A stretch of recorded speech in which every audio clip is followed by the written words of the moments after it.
the most loyal fans there ever could be. We are that mile high Broncos country.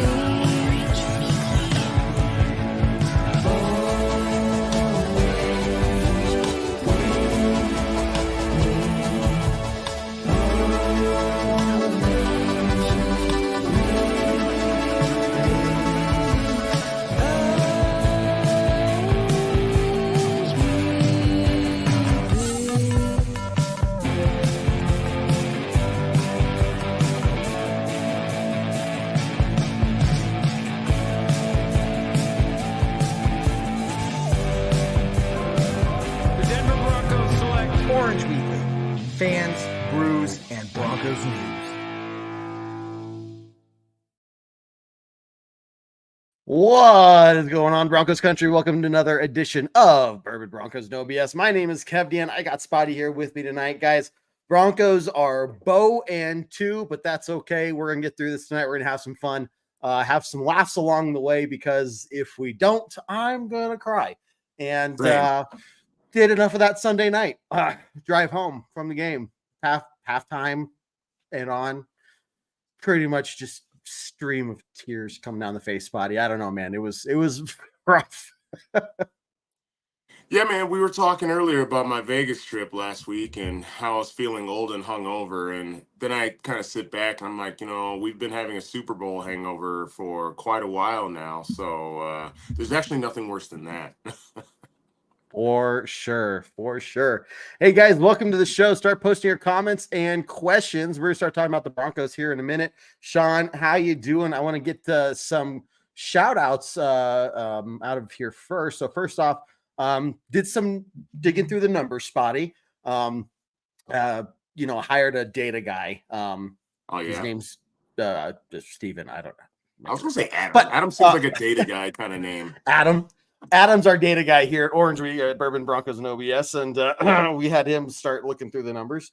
Actually, his name's Gary, and he's pretty fantastic, and told us that looks like the Montana Broncos fan group on Facebook is one of our largest followings right now.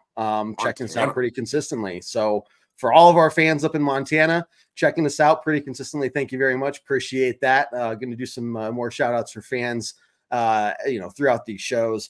Also want to shout out Paul Tuck. Looks, a huge fan from overseas there in the UK. He's been following us, man, for several years. So, hey, we do this for the fans, guys. We keep talking about the Broncos amongst ourselves all day long, but we want to do this with you guys and hear what you have to say as well. So seriously, guys, thanks for everything. Spotty, I think it's time for us to dive deep down into it. Joey, Spotty's got to start sipping a lot. Broncos down, CSU Rams down. Give me a long call. How you doing, Spotty? How you doing? Punch it. Oh, low blow down, man. I know. Trust me. I spent enough time drinking this weekend, trying to get all my feelings out. It was terrible. Dude, let's see. If you coach CSU, they would have beaten CU on Saturday night. I believe that. I have faith in you, man. I don't know. I mean, I think Norvell, he stole some of Sean Payton's offense on Saturday. So dump it off 5 yards and try to go for it. Man, that's if the Broncos have an identity in offense right now, that's what it is. But let's talk about this. Look, just for a little bit longer. If anybody wants a real deep dive into the Broncos Steelers game, you can go and check out the post game podcast, iTunes, Spotify, Google Play, Stitcher. That's up right now. John and I go through, and it's a little long, but we have some good laughs along the way because, like I said, that's what we got to do to get through the pain. Man, what are your thoughts on this game? What were some of your big takeaways? Obviously, it wasn't pretty by any means, but you were at home kind of watching and hearing what the announcers were saying and stuff. Kind of what were you seeing? What am I seeing? What I'm seeing is a lot of exactly what we ran last year to start the year off. I was hoping that week one was more or less like, hey, let's get on the field. Let's put some of this product out. And it seems that we're not seeing a lot of what we saw from the preseason. I I know during our earlier conversations, I was getting really excited seeing, some of these pre-snap motions, some of these RPO kind of looks. The thing that shone out to me was that Mims touchdown where Bo, could have given it to Javonte, pass out to the left. I'm like, man, if we see more stuff like this, that's going to be great. But instead, we've kind of put on a vanilla product out on the field for what feels like the second year in a row. And, trying to break it down to brass tacks. I mean, I'm assuming that you and John talked about this yesterday, but quite honestly, the Broncos aren't doing anything to help a rookie quarterback. If you have a rookie quarterback, the point is not to create a complex system. The point is to dumb it down. What you do is sometimes you have to run the football on downs that you don't want to run the football on. Maybe you have to run the football on 2nd and 8 or 2nd and 9. And at this current juncture, I'm not sure if the Broncos know how to run the football. No. In fact, Joey, Broncos fans, relax. It's a process. At least Daniel Jones isn't the QB here in Denver, right? It could be worse. But, it is a process. And here's my thing with the process, Fadi. Through the first 2 games, the lead rusher for the Denver Broncos is Bo Nix. Okay. So here you have a rookie QB, one playing his first game in probably the second toughest environment in the NFL. Then coming back, yeah, it's home, but probably arguably against one of the top 5, at least top 10 defenses in the NFL. And at the same time, you're expecting him to pick up this quarterback thing pretty quickly.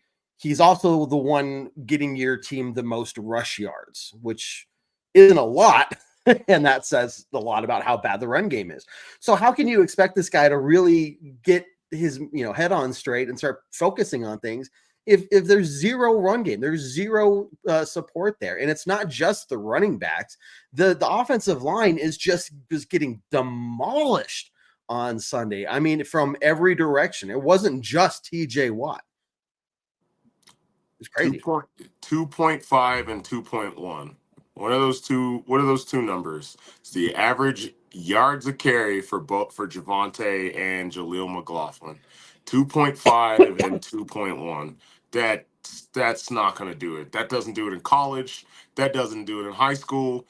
And I don't know. And I would almost even say that we're not rushing enough. That we're just not doing it. We don't need Bo. I think in the first game, Bo threw, I think they said it was like 42 times. Yeah. The second game, Bo threw 35 times.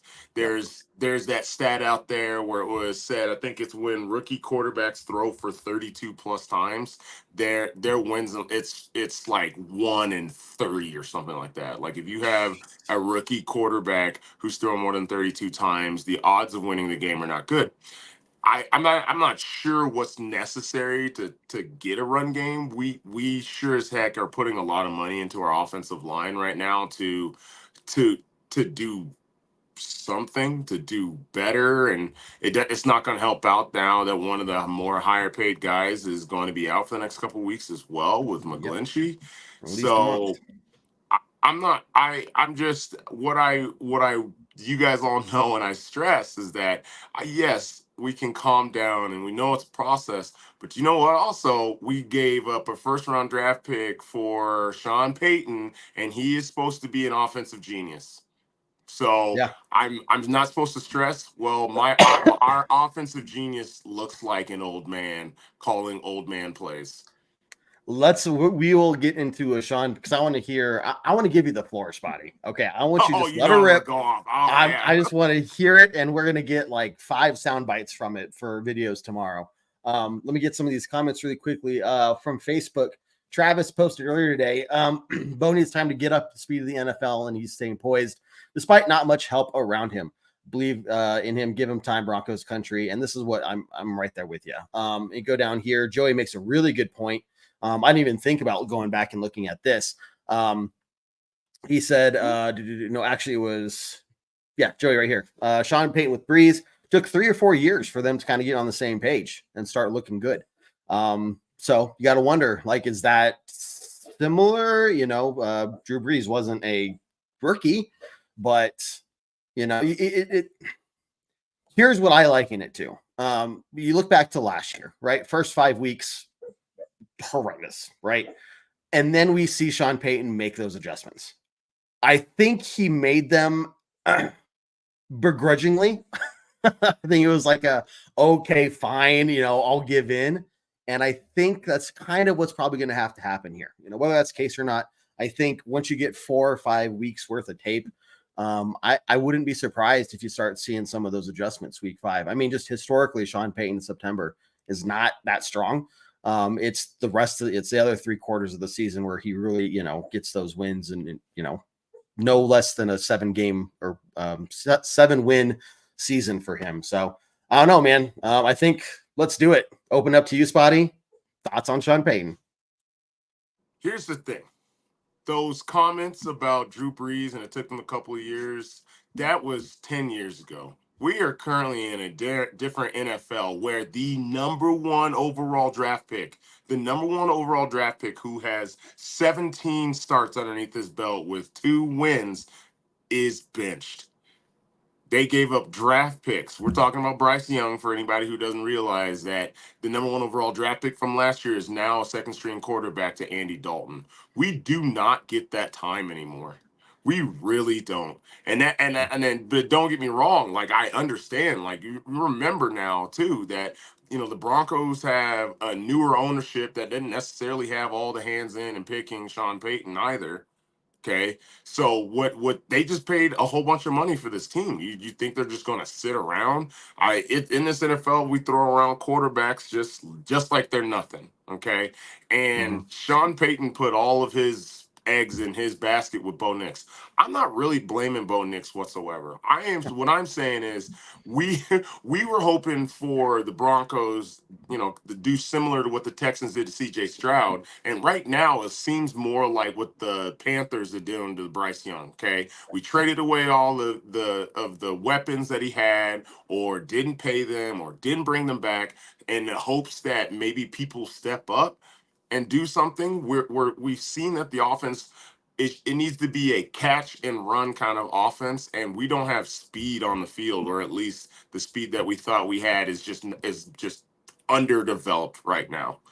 And Yeah. I would expect someone who is an offensive genius like Sean Payton is to change his scheme up, or at least change something up to do better. I mean, we didn't bring Sean Payton in to win 8 games. You brought Sean Payton in to develop a rookie quarterback to help him succeed, and then to hopefully I get it within 1 or 2 years to kind of win. But at this point, we look like we're going to get Bo killed before we're going to be able to see him for the next couple of years. So Sean has to do something. He has to get out of his own way. And which we should leave the last part of the clock management at the end. I feel like that needs to be its own conversation here, specifically because that could have been a Nathaniel Hackett kind of situation. So I'm looking at Sean, and it's not going to get any easier for the next 3 weeks for the Broncos. I said earlier in the preseason that we're probably looking at 5 or 6 of the best defenses in the NFL early on, and now it's looking like the Raiders actually their defense might be pretty good too. I mean, they put a stomping on Lamar Jackson and the Ravens this past weekend, so we might be looking at 6 defenses, and it's just not going to get easier. It's going to be easier than the Steelers, but all those other teams, their offenses are going to be much better. So what are we going to do to counteract that? No, it's when are those adjustments going to be made? At what point does it seems from my perspective as just a fan, an outsider, Sean Payton wants to run his system his way. The way it's going right now, that is not working. Okay. I don't know what he has to do to get the offensive linemen to get going. I don't know what he has to do to get, he's talking about Javonte Williams. They need to work with him on getting his eyes, moving better and, working on the scheme and everything. And I'm like, okay, but isn't this kind of like the same system basically you were trying to run last year for the most part? So shouldn't, where is the disconnect coming from? Is it really just a brand new quarterback? Like Javonte needs to be leading this offense right now. He needs to be the one saying, hey, Bo, I'm going to take a lot of this pressure off of you, and he's just not making anything happen either. I feel like, but Yeah, no dude. one stepped up. We were No. hoping that somebody would step up. I get it, and I'm taking Cortland out off of this mostly because we know what Cortland is, and so does everyone else. So that's probably the number one thing that every team is focused on. I believe Joey Porter actually followed him in most of the game. Okay, the Texans started 0-2 last year. But I'm pretty sure that they had a lot more weapons going in the game. John, no, he's out there. But Broncos it doesn't seem that their quote unquote weapons are stepping up. Those that we were really hoping for, Greg Dulcich, looking for you out there, just aren't doing the things that we wanted to do. And don't get me wrong, I kind of blame a little bit of the Greg Dulcich thing as kind of a Sean Payton thing as well, because we decided that we saw what we wanted from Greg Dulcich, and I get it. Still 2 games in, I'm gonna be furious just because it's like all these years built up to right now. But we skipped on looking at a tight end, and our tight ends had not helped out whatsoever. You always say, what's a rookie quarterback's best friend, right? Tight end, and if they're going to drop the ball all the time, then it's a terrible best friend. See, Gary talking about Garrett, terrible best friend. Gary says Kevin is blowing O tonight. Yeah, basically. Shout out to top follower of our page, Pamela Guild Hook from Tulsa, Oklahoma. Thank you very much for following us and supporting our page. Let's see, Chris, moving into this next week, and we'll definitely talk about that here at the bottom of the hour when we start looking towards week 3. Hope Bailey is healthy to play. I think we were definitely missing him immensely this last week. I think you saw Jordan Humphrey kind of moving in that role as he got 5 targets, caught 4 of them for 50 yards. Hey, Josh Reynolds, number 1 and Josh Reynolds, and I said this on the podcast last night, for as much crap as I was giving him in the preseason, I think I got to start eating some crow. Like he has shown, pretty solid, not a ton of catches in the first 2 games, but when his number is called, ball's thrown his way, he's making these catches. I mean, 93 yards on 4 catches. I mean, that's looking like the lead receiver right there. And then you got to wonder, Courtland Sutton, what's going on there? Greg Dulcich, come on. Where's this talent that, like what you're saying? We kept you on the team last year. We held on to you while you were injured because of this talent that we said they said that they saw in him. Man, several of those big passes that he caught on Sunday could have been game changers, could have been. I actually think we need to give even Josh Reynolds even a little more a pat on the back, because the most exciting play in that game was that reverse.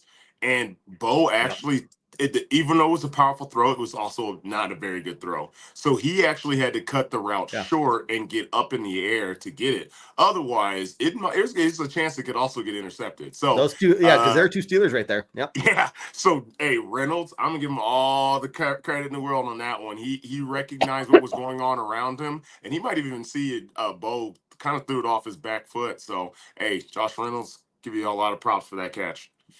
Yeah, and for those who don't know, it is mandatory listening for all Broncos players and staff members to listen to our podcast. So, right. They do. We shout out the players because we want them to know kind of where we stand.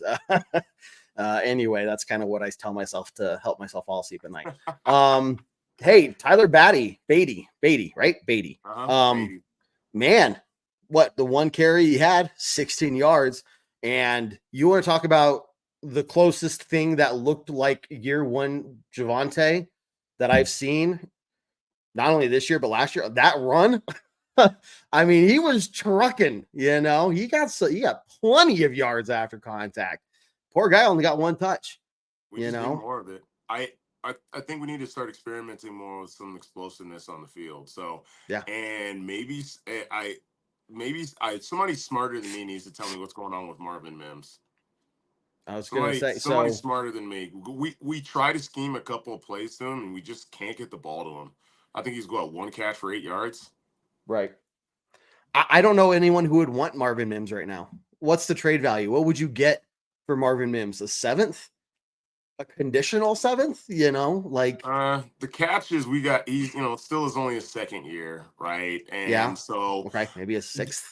I mean, again, I think I mentioned one time that remember before the last couple of years, wide receiver was one of the harder positions to come in the league. Now, of course, after for like the last 4 years, there's been at least 2 or 3 rookie wide receivers that have come out and just been absolutely dominant and almost scary, which we're actually seeing that again, Marvin Harris Jr. and Malik Neighbors. But that's not the same for everybody. It's still only usually a couple of years. So we do have a very complex offense. I don't know if anybody's noticed that Sean Payton's playbook does look like a Waffle House menu.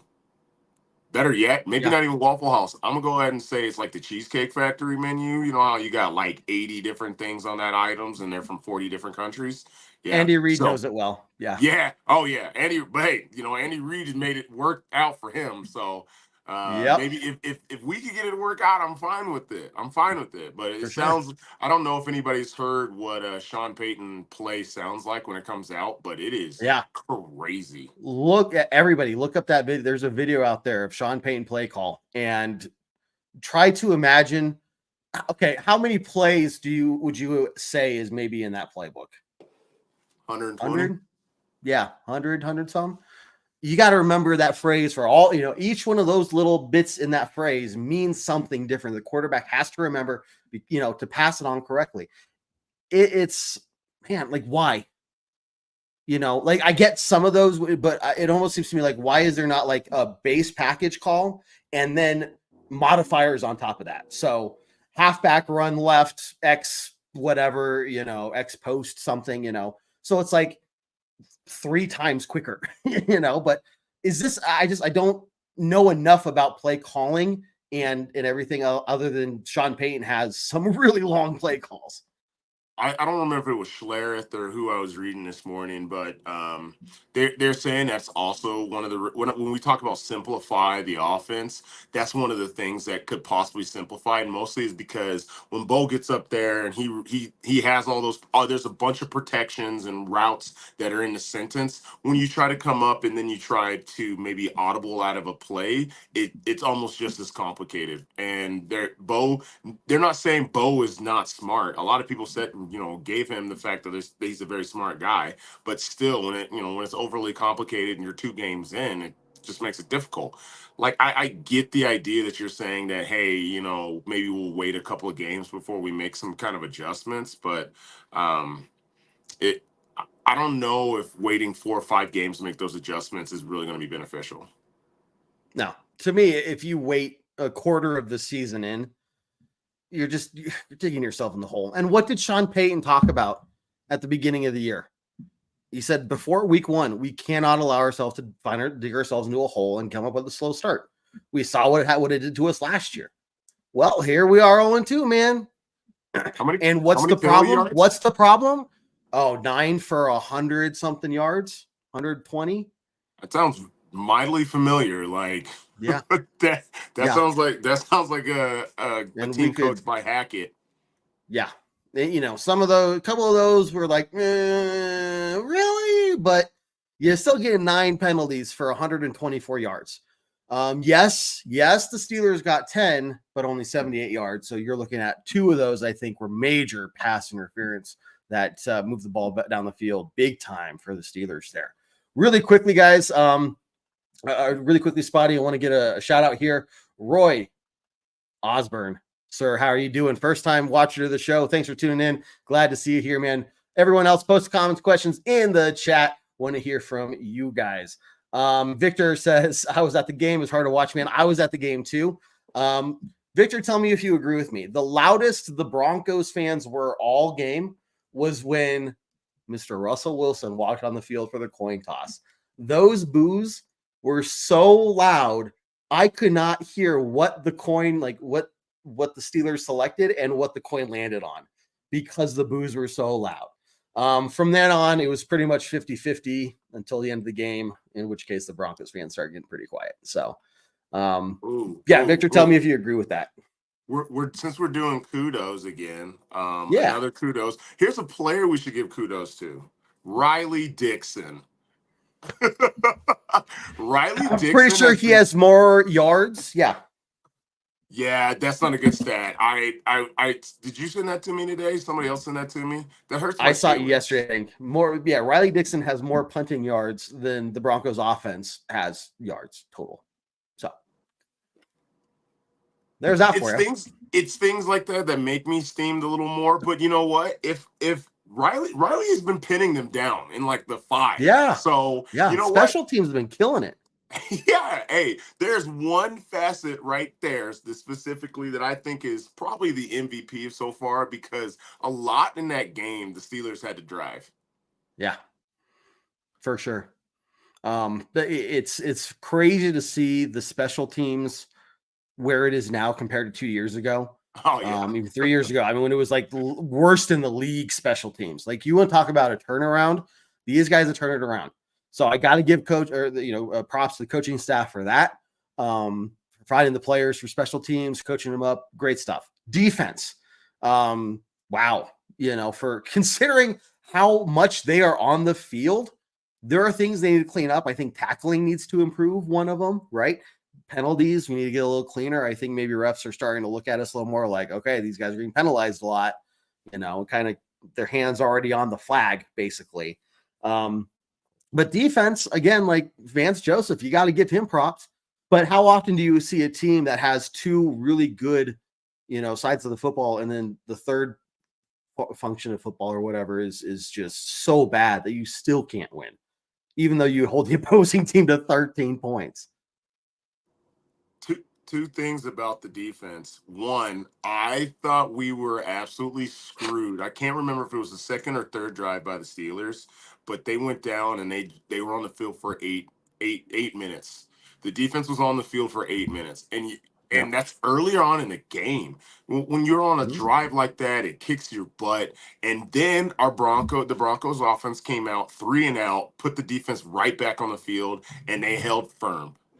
Yep. I'm not going to say that the Steelers offense is going to be top 15 by any means in the NFL, but they're a grind them up kind of team. Jalen and Najee Harris both averaged more than 4 yards a carry.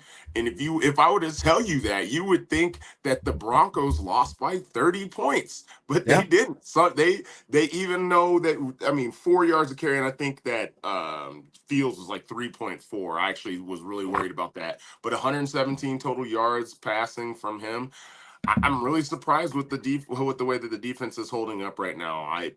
I'm not sure if they are going to be able to continue at this, especially with these more high-powered offenses just running around. But hopefully, that's going to be our strong suit. If that has to be our strong suit, I'm not so upset about it. And I was also worried because we started to lose guys earlier in the game. I mean, we lost DJ Jones and then we lost Jonathan Franklin, both early in the game. And those are two of the guys that plug up the middle for us, which I think attributed to them being able to run the football so efficiently later on. But it wasn't missed too terribly, except for when it comes to pressure on Justin Fields. Yep. I will say if Russell Wilson was in the game, we would have won. I think Russ would have been hit 10 times. Fields was hit 6. You want to guess who 4 of those hits came from? Jonathan Cooper. Yep. Yes. Pretty sure it's Jonathan Cooper. Yeah. Well, he missed. He barely missed out on another Zach sack. Allen. It was Zach Allen. Well, Zach Allen had 4 of the 6. I felt like Jonathan was back there too. If it wasn't Justin Fields, like I would say Justin Fields is on the top echelon when it comes to runners in the NFL. If it wasn't Justin Fields, he probably would have had a sack, and it would have been one of those downs that we would have been able to get off the field too. So good for the front four. Zach Allen. We're paying him a lot of money, so he better get back there to get some pressure on it. And you remember, and Jonathan Cooper is one of those. What was he, a 6th, 7th round draft pick for the Broncos? Yeah. Was he unsigned or was he 6th or 7th? I think it was 6th or 7th because it was the same year. Him and Baron Browning are both from Ohio State, and I believe Baron was a 3rd round pick that year. Gotcha. And Jonathan was a 6th or a 7th round pick. I lean towards 7th. Gotcha. Yeah. You're right. I'm a You're right. little annoyed, but I get it. You can't be perfect all the time. Patrick Surtain. Let me talk to you about this because I know we want to start getting over to the Tampa Bay conversation. And really quickly, people keep posting your comments and everything. Appreciate it coming in. Anthony, it's going to get worse. It very well could. Oh yeah. Hopefully not too much worse, but just get ready for it. I'll get to you on that one. Here we go, Pat Surtain. And if you look back to to week 1, 2 penalties, right? The first one, yeah, definitely a big penalty. The second one, I still think it was more of a angle of the view the ref had, because it definitely looked like he went to go bear hug the player, right? But then didn't really make contact, like came off. But from the ref's point of view, I could see that. Either way, I think those two got under his skin, right? Now you have the situation with the Steelers where they only have that really one receiver. George John Pickens. was kind of, yep. And I'll give John credit here. He was making that point last night. So really, you don't really have anyone else to throw to other than Pickens, who's being covered by Surtain. But I think you saw Surtain kind of being frustrated. I don't know if the refs are, again, kind of already have their hand on the flag, like, oh, this guy, gotta be watching him. But it almost is it makes me wonder, is this maybe a strategy, for Tampa Bay? Hey, let's not be so afraid to throw to Surtain. Let's see if we can maybe draw some penalties, get under his skin, open up that side of the field a little bit. Yeah, I don't know what else I'll say about, because the person that Surtain is going to be shadowing is Mike Evans, and the man is a freak. I don't understand. Yep. He's not only a freak athletically, but the man is a freak as a human being.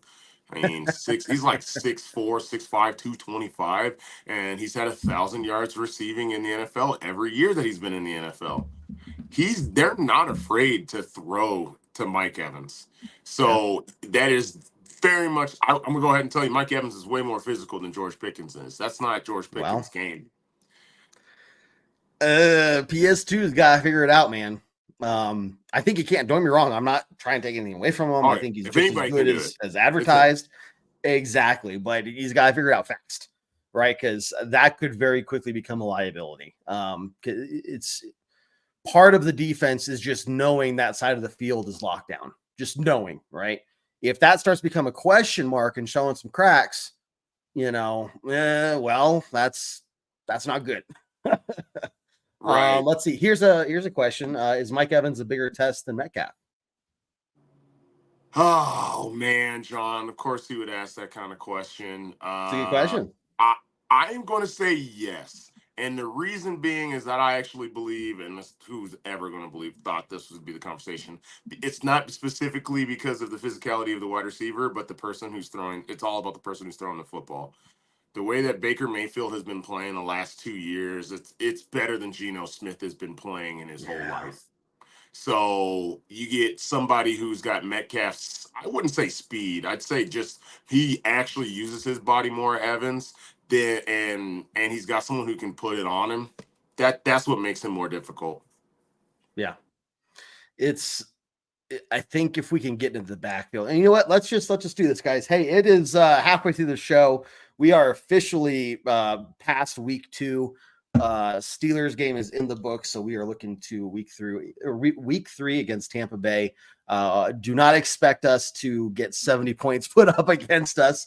However, it is a September game in Florida. Early game slot. We know how the Broncos have just historically done over the past 8-9 years, playing at that 11 a.m. Mountain time slot. Let's just start with overall thoughts and kind of what you're expecting for this game, man. Not to encroach too much on the pre-game podcast, but let's start there. Overall thoughts, I am not excited for this particular game right off the bat. Mostly because I watched a lot of that Lions Tampa Bay game, and the Lions are a team that has probably, I would say they have a better defense and a much better offense, and the Lions only put up 16 points on Tampa, and now Tampa didn't put up as many points. I think they put up 23 in that game, maybe 20. but still at the same time, they have 117 yards from Chris Godwin. Baker Mayfield is looking a lot better. It's not a good matchup for us just overall. I know in the pregame podcast, we'll break down all the different matchups that we like and when we don't like. So I won't get anything specific, but it's not a team that I didn't think that this would be the team that I'm most scared to see in the first five, Yeah. and it very much is. I think after this game is the Jets, and then after the Jets, it's the Raiders, right? Yep. And this is the team where I'm like, damn, I don't know if we have a ton of chance against them. But this is again where we're like, as much as obviously we want to be talking about wins and losses, I think we also need to be really focusing in on, what are we looking for improvement wise, Anthony, hopefully something positive happens, right? That's kind of where I'm at. I want to see growth. How about that? Growth. Yeah. Growth. Let's put up, you know what? Let's get 3 fewer 3 and outs, and let's put up, I don't know, 10 points on the board, It's a shame that we do it like this, Kevin. That's like me in my golf game, right? Like I'm learning to play the golf. I go out, I'm like, you know what? I'm trying to not top the ball today. That's my goal for the day. I'm gonna give myself a gold star. Like, I know, man, I know, it's just so rough. It's been like this for 8 years. Well, and this is where I want to get your point on this. And John, if you're still watching, you know where I'm going with this.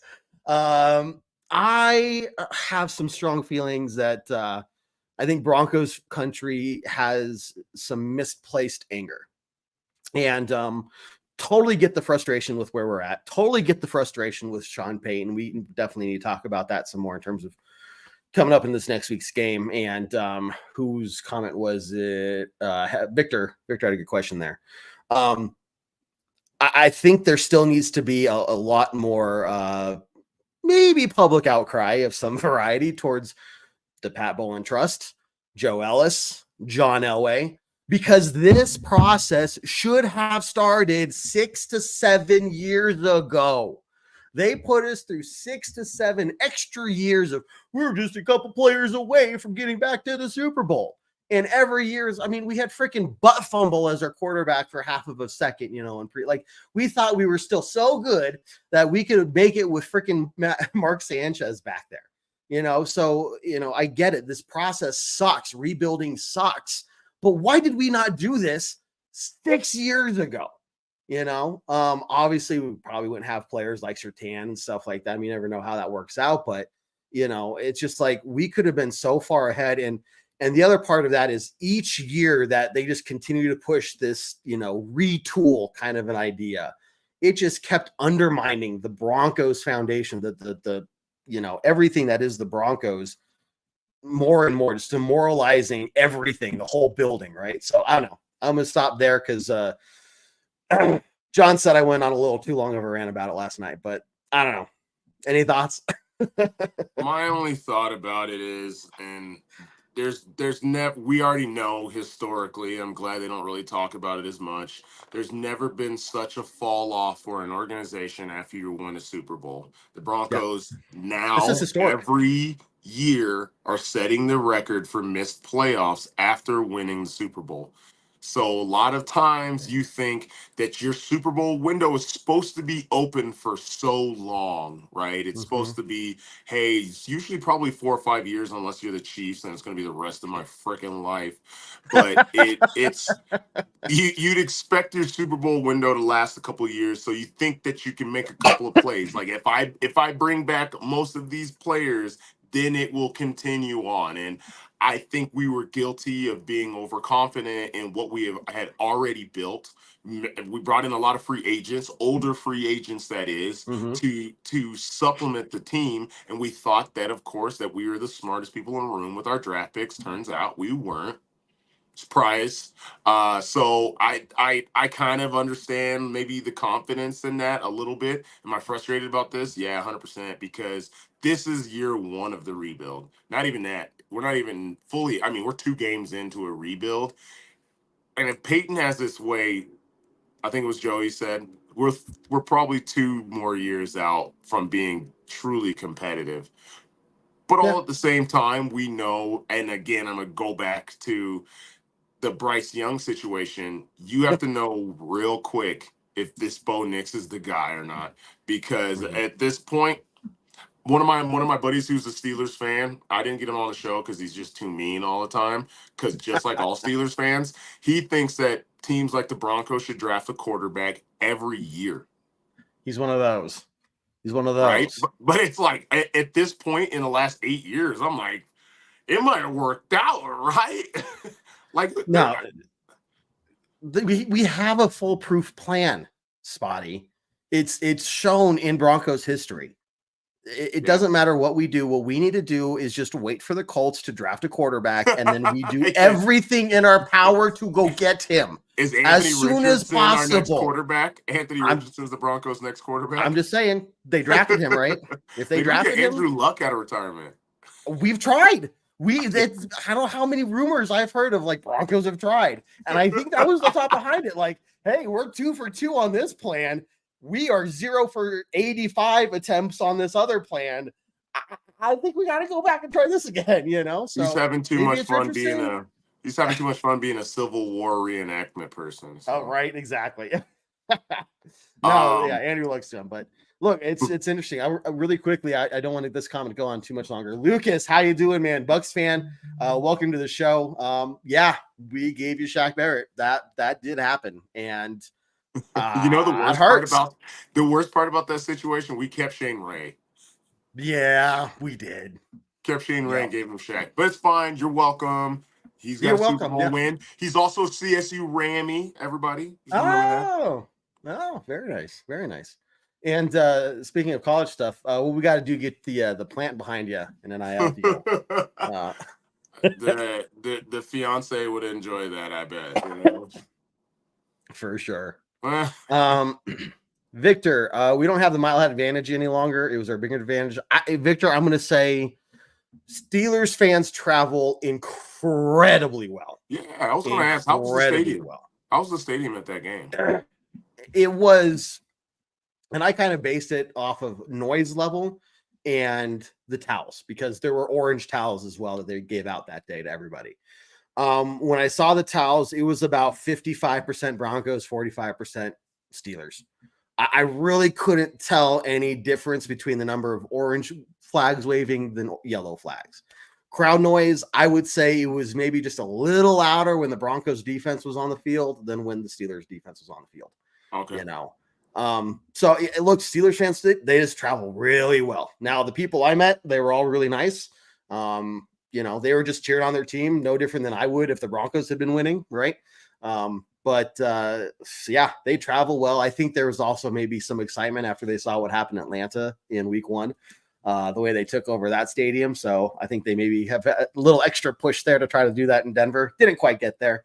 But yeah, the stadium, there was also only about 1,100 no-shows, which is the fewest number of no-shows by a lot that I've seen in a long time, man. I don't even think last year's home opener against the Raiders had that few no-shows. I think it was more like the 3,000-4,000 mark. So it was crazy. It was basically a packed house. So yeah, Victor, I would just say, like, look, I still think we have a mile high advantage, especially when it comes to the air and stuff like that. But it's hard when the Steelers travel that well, and then tickets are kind of that cheap to begin with. So we'll get there. We'll get back there. It'll be okay. Let's see what else we got. So let's talk about maybe some of the things you might expect to see change or want to see change. So, if you could get Sean Payton on the phone right now and he was like, "Hey, Spotty, I do value your opinions and thoughts, man. What do you think I need to do? What would you tell him?" It would be really hard not to lose my shit after his play calling in the last 2 minutes of the game. All right, because this is what I really want to talk about to you, Kev Dan. And somebody who's smarter than me, they can drop the comment to us, okay? Because what was he thinking? What was he thinking? We were all messaging back and forth. I thought my fingers were going to set on fire because of how much just enthusiasm I had about not going for an onside kick and just kicking him to the ball with 1 minute and 57 seconds and 1 timeout. We got the 3 and out. What even that? That was even blew my mind that we got the 3 and out. But then we got the ball with 18 seconds left and we had to score a freaking touchdown. Yep.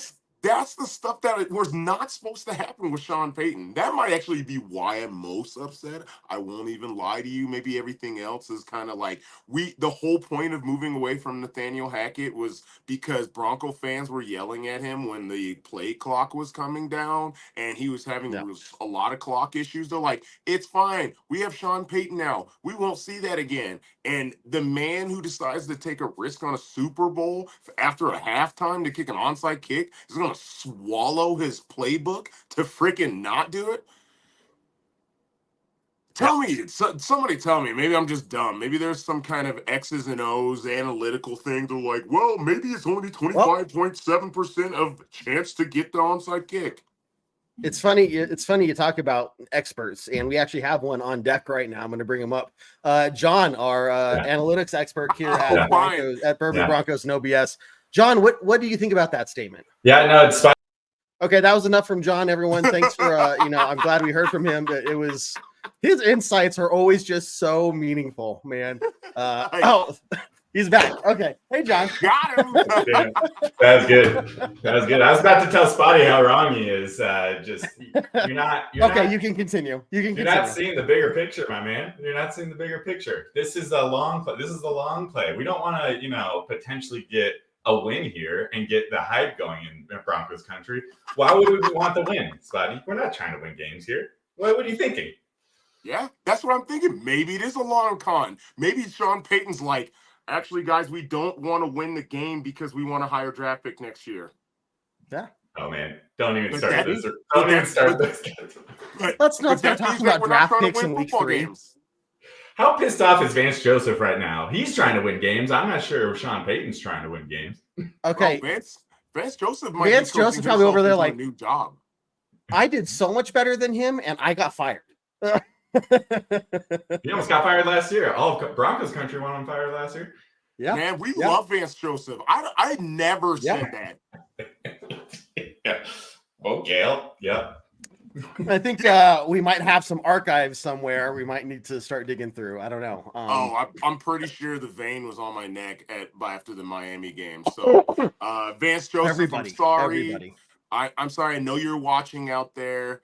We already said sorry a couple times at the end of the year, but the only reason the Broncos haven't got destroyed now is because of our defense.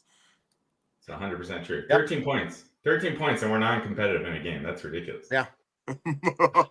That game could have easily been 35-8 or 6 or whatever it was. Like, it's ridiculous. And we lost a bunch of guys. We're doing it with an injured defense. They're not even healthy out there. Yeah. Meanwhile, offensive line healthy can't get crap going. And now again, McGlinchey. Back to your onside kick point, and I told John this. Remember what Sean Payton did at the beginning of the Raiders game? He was really stuck on this point, by the way, Spotty. He did an onside kick. Yeah. So again, just another data point. And like, okay, then why wouldn't you do it when it kind of makes sense to do? And he likes to make history. It could have been the first time with the new kickoff rules that we saw an onside kick. Yeah. Yeah. Exactly. So okay, not going for an onside kick there at that point in the game makes no sense. But is the new rules like that much of a deterrent? Like, there's no surprise anymore, but what else is different with the new rules? Was there a surprise on an onside kick anyway? Yeah, in the fourth quarter when you're down, when you need a touchdown? Yeah, that's not surprise. Is that the only difference? You see them line up. You put your hands team out there. It's not like onside kicks were a freaking surprise. Is there any other rule changes that I don't know about with onside kick? No, we've never seen it. Just that you can't do it before the fourth quarter, and you can't let it be a surprise. You have to announce it. Still, you got to take the risk. Yep. Even speaking by analytics, having one timeout and kicking them the football and kicking the onside have to be damn near the same. Yeah. There's we talked about yesterday, there's 4 different ways that could have played out. In that situation, there's no reason not to kick the onside kick. How the end of the game played out. Before the field goal, or you could also try to score a touchdown instead of kicking a field goal. Right. Score the touchdown, then all you have to do is get in field goal range instead of Yeah, a shit. 70-yard touchdown. I don't know. Then you don't even have to do the onside kick. If you score the touchdown, you don't have to go for the onside kick. You can then kick it to him because there's the chance of driving in 20 seconds. He did it backwards. Here's what you're not thinking of. Here's what you're not thinking of. One of our only Pro Bowlers on our team was returning that punt, and he was just banking on a touchdown from that punt return to win the game. Otherwise, we don't win the game. No. Yes. Yeah. No. Yes. Because our guy who actually was a replacement for the Pro Bowl was definitely going to do it. Was he? He wasn't exactly voted in as Pro Bowl. Oh well. No. That's a bummer. I didn't get that. No. So John, looking to you, what are some of your thoughts for this next week's game? Well, first of all, I want to know a lot more about Spotty's hat right now. Is that like hot? What's the pattern here? It's fire is what it is. I call it my Guy Fieri Broncos hat because one of the drunk guys bought it for me in Vegas. Yeah, that's good. That's good. So I wanted to bring. I would say this is my Flavor Town hat, considering how vanilla the Broncos have been. Flavor Town. It looks different on camera until you zoom in. Until you get it close to the camera, it almost looks like felt on there. But it's good. Yeah, I like it. I don't know what you're let's see. Fun random fact for everyone. Nyx in Germanic mythology is a water being, half human, half fish, that lives in a beautiful underwater palace and mingles with humans by assuming a variety of physical forms. Then why can't Bo Nix form himself into a quarterback that does better? I don't know. I don't know where to go with that, Kevin. I don't know where to go with that either. I was hoping you guys would pick something up on that. So terrible. It's just bad follow up. Okay. Does he got poor eyesight? Is that why you throw the football to black and yellow? Fish eyes, I guess. I don't know. Yeah. Man, that interception! Holy crap! Like you guys haven't. Who was it? Was it Dulcich that was wide open? I'm trying not to even talk about it, man, because that's the difference in the game too. Like, I know, 100%. Right? It was. That could have been a game. Had that. So look, he thought he had a touchdown. Spotty. He thought he had a touchdown. He thought he had the most wide open touchdown of all time when he But the thing about it is that play is what signals to me that he's a rookie more than anything else, right? As soon as you get down within the red zone, the amount of plays that you can actually run are smaller. The red zone is the defensive advantage. That guy, I mean, 100%, I bet you'd run that play 10 more times with 8 different quarterbacks, and almost all of them throw the same pick. Well, he just did not see that. He sat down low, and because of how long some of these plays are taking, he's trying to. The guy was like, "Cool, no one's in the flat. Let me step back 2 steps, and sweet, here comes this. Here comes the ball." Yeah. So I know my answer to this question. Is that worse than the interception a week ago where there was 3 defenders and the announcer is saying, "Oh no," before the ball is? No, that was the worst. That was worse. That was worse because again, that was a tough one. That was just well defended, I think, more than anything. The first one, that was if the announcer can see what's going to happen about a second and a half before it actually happens, that's bad. Bo's response though, absolutely perfect. Money. That was a veteran response. Okay, and that was a best response I've ever heard. It's a stupid question. Like, the most sarcastic. One, you ask a stupid question, you're gonna get a stupid answer. But 2, in so many words he said, "I effed up." In so many words, in like the nice, like super church kid answer. I said I effed up. That's it. That's great. Man, I loved it. It was like a response I would learn. Yeah, we just got to learn. I think there's still some, looks like a couple times he didn't have his foot or his feet set. You mentioned that on that trick play, that long one. Dude. Yeah, that. I thought he was trying to jump. It almost looked like he was trying to jump to get that ball downfield. Yeah. Rewatch it. I'm telling you, it looks like he's trying to jump. It doesn't make me feel better, but I believe you. I know. He's probably watched it about 50 times by now. It's not going to make you feel better. It's the best play for the Broncos so far this year, and it actually might be the worst sequence. Yeah.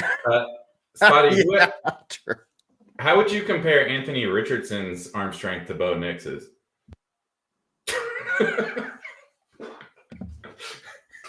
That man throws 60 yards flat-footed. Bo Nix has On to his knees, throw man. everything On in his his knees, being. sitting down. And Bo has to throw everything in his being to throw 50 yards. But So you're saying that the but next Broncos his arm quarterback strength is is a lot better than what everybody gave him credit for. You think so? Oh yeah, I 100%. think so. Everybody, that was the whole thing. They said that he couldn't get the ball downfield. Yeah. And you Well, feel look, guys. convinced now that he can? Well, I'm just saying that we don't see him do it because I feel like he's really comfortable. I don't feel throwing the ball convinced about either way. 5 yards. I know. I don't feel convinced either way.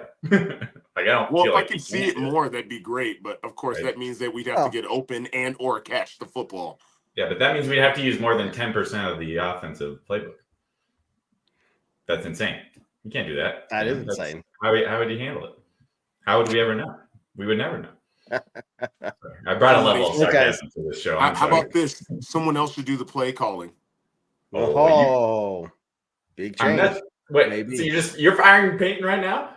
No, he needs Look, to be a guys. head coach. Not all head coaches do the play calling. He's not not all gonna head coaches do the play calling. Actually, who's our offensive coordinator? I actually don't know.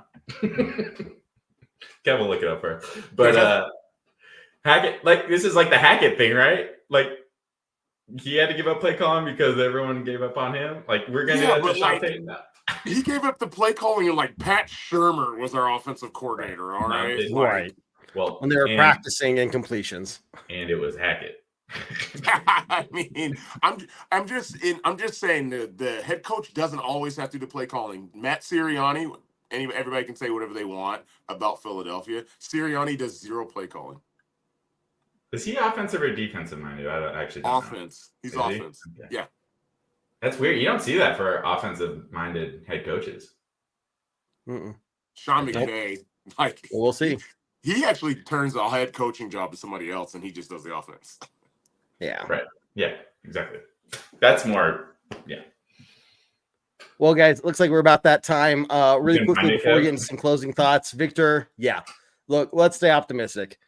It sucks. It sucks. I get it. As we say in the military, embrace the suck. Just do it. Just accept it. Lay down and it's happening. It's going to happen. That's what happens when you have a rebuild, and it's going to get better. I'm not in any way, shape, or form calling Bo Nix a bust. I think the concern is more on the Sean Payton side of things. Look, how's the offensive going to lie? How's the offensive line going to do with McGlinchey out? Or we can get that run game going. And at what point is Bo Nix going to be allowed to have the ability to just think so that he can, do his main job versus trying to get the run game going himself as well. There's a lot of things for him to learn. You look at some of these other rookie quarterbacks, they're not really doing too much better, so it's not like Bo is just like way behind and, it's like they lied to us about where he was. And so, it's going to get better. Broncos will win some games this year. It's going to happen. And then it'll be really happy when we do. But then again, we'll look and see what we do week by week, and we just got to look for that improvement. So you never know. This could be a trap game. Tampa could be thinking, yeah, look, it's the Broncos, and we go in there, all of a sudden get a run game going. Who knows? So, but before I hand it over to you guys, really quickly, remember we have our pre-game podcast at the end of the week, guys. Make sure you check that out on iTunes, Spotify, Google Play, Stitcher, wherever you listen to your podcast. Also, game day, we're going to do our pregame show 1 hour before kickoff, and our halftime hash show will be live as well. Again, apologies for us not being able to get that done this last week. I tried to get it done from the stadium, and that just did not work at all. So lesson learned, cannot do that from the stadium. And we will try to, we'll get back on track with that this next week. So appreciate everybody's support. And again, if you want more deep dive from this last week's game, you can check out John and I's post-game podcast on those podcast places as well. John, man, since you were able to hop on, really appreciate you showing your beautiful face. What are some of your thoughts, man? Well, I'll take another term, military term, Kevin. I'll go the last two games have felt a little foobar. Foobar, everybody, look that one up. Yep, foobar. Total foobar. Yep. Total foobar. But someone else put it in the comments. There's nowhere to go but up from here. I would say, for as far as Bo Nix goes, this last game maybe a slight improvement. Maybe like he didn't have 4 times I thought it should have been intercepted. I didn't think like the first game. So slight improvement, maybe. It wasn't worse. How about that? So let's see just continued improvement on the offensive side of the ball and continue. Tampa Bay, honestly, Tampa Bay's they're a freaking tough team. They're in the realm of Super Bowl contenders right now. We're 2 games into the season. It's young, but they're a good team. So I just want to see some solid improvement from the offense. And let's run the ball for God's sake. Exactly. Spotty, man, what do you think, bud?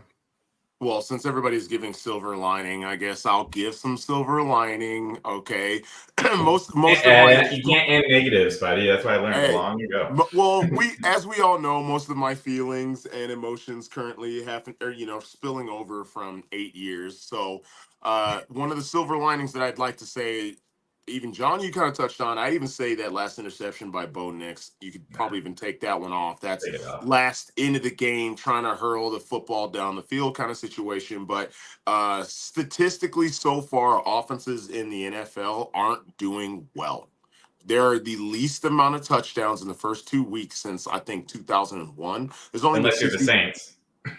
Oh yeah, that's what's crazy about that is the Saints are the ones that are bumping up the numbers. There's only been 65 touchdowns through the first 2 weeks, which is almost 40 less than any other week. So something currently, whether it be flags or some of these new offensive penalties that have been going out, have been changing the game a little bit. We have started this season, of course, against 4 or 5 or 6 of the best defenses in the NFL, and we haven't been blown out. We've stayed in these games, and I think that actually makes it more frustrating because maybe if we were in a rebuild, we should be blown out. I mean, the Panthers have only scored 13 points and given up 73, so we're not that. We are not that bad. We are not the Giants who scored 3 touchdowns and still lost the game because by not even giving up a touchdown but allowing a team to score 7 or kick 7 field goals. It should be worse, and I think that things are going to get better, especially when we can get in a little breather, maybe a team that may be a little bit softer, someone that's going to allow Bo to, show what he's truly got. But unfortunately, right now, to start the season off, we're in a fire, and we're going to be in a fight probably every week for the next couple of weeks. Yeah. I can't hear you, Kevin. Can't hear you, Dan. Can't hear you, Kevin. There you go. Look, let's give Bo a chance. Spot on, man. What I like to think is, Bo's learning so much from these tough games that, once we get into a game that's more manageable, it's going to seem so much simpler to him, that hopefully that really just helps him really get that confidence, get his footing under him, make some of those big plays, and like you said, showcase what he can do. Because I do think he has it in him. It's just, I'm looking at the coaching right now going, it seems like it's coming from your direction for the most part. What's going on? I know the coaches aren't the ones, having the offensive linemen not block, but why aren't they blocking? Why are they letting these guys get through? Why are they acting like a sieve? And I just knock on wood, you don't want to see Bo Nix go down, man, and that's why we paid all this money for this offensive line. Why did you even say that? That's why I said knock on wood. You knocked on wood, right? There you go. Look, guys, Bourbon Broncos, no BS. We got you guys covered for all your Broncos content. Thanks for tuning in tonight. We got great comments, great fans. Appreciate everybody who's tuning in. Spotty, John, thank you very much. I think there's nothing left to say other than end this as we always do. We're very strong. Go Broncos! Go Broncos! Take care, everyone.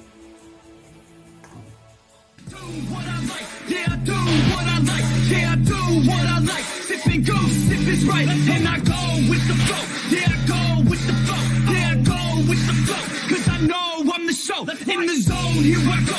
In the zone, here I go. In the zone, here I go. Yeah, they know